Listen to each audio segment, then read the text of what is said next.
There's only one road in and out of Hobsonville's Scott Point. Roadworks mean a stop-go system will be put in place.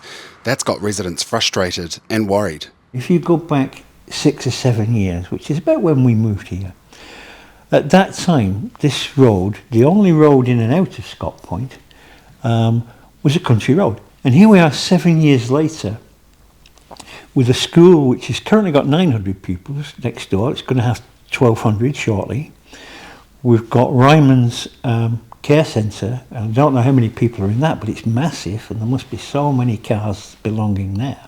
Anne and Dean Lorimer moved to Scott Point from the Coromandel to be closer to family and often find themselves in the middle of traffic jams in and out of the area.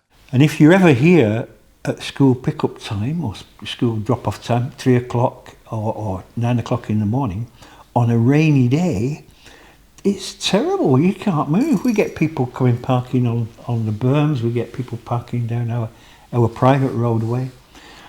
And it's just a mess. Developer Cameron Civil held a community meeting proposing two options, and resident Jason Barclay was worried about the duration of the works. They had two proposals, one kind of a shorter period of hours lasting many, many weeks, and a longer hours, so 7 till 5, and proposing that it would only last them about 4 weeks.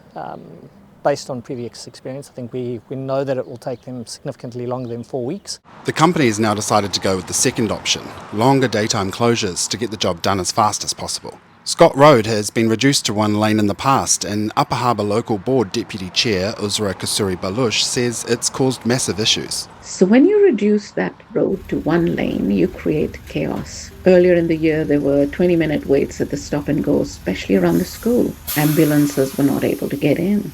We have a retirement village there, and we have several members of the community with health conditions who need access to an ambulance. And one was not able to get in. So a lady had to drive a relative in her car over the footpath to get to the hospital.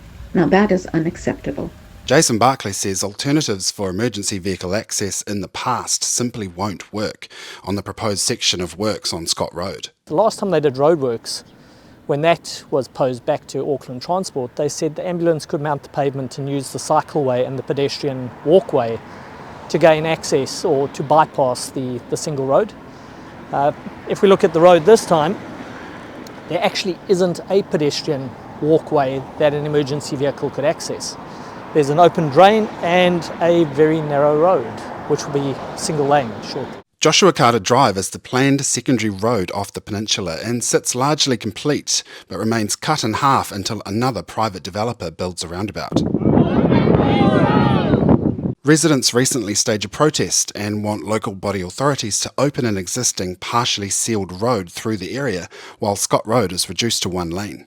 A road which we can see in the background over here, which is already in existence, and that would join up with Squadron and allow residents easy access to the motorway, but it would also create a dual access loop in and out of Scott Point.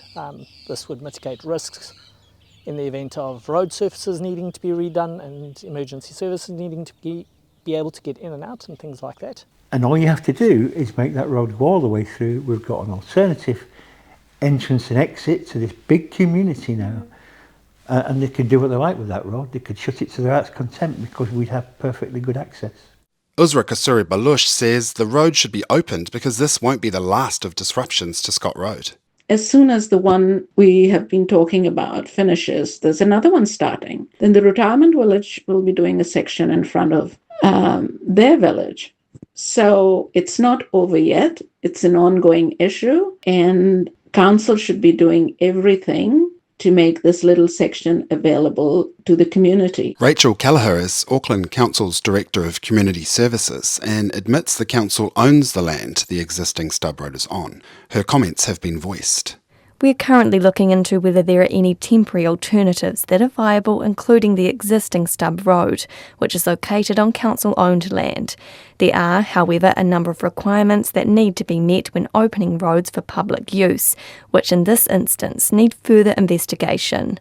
In the meantime, the Lorimers acknowledge a certain amount of disruption is to be expected in a developing area, but the reality isn't as they expected. But it's not what were on the plans and we were talking about 7 years ago when we moved here. We expected to have a bus route, we expected to have the the alternative route coming right the way through. And I think that's what we expect. I think we expect what we promised. I think we expect whatever they do, there's going to be improvements, we accept that. We expect them to do it safely. We expect them to do it with the minimum of disruption, not the maximum of disruption.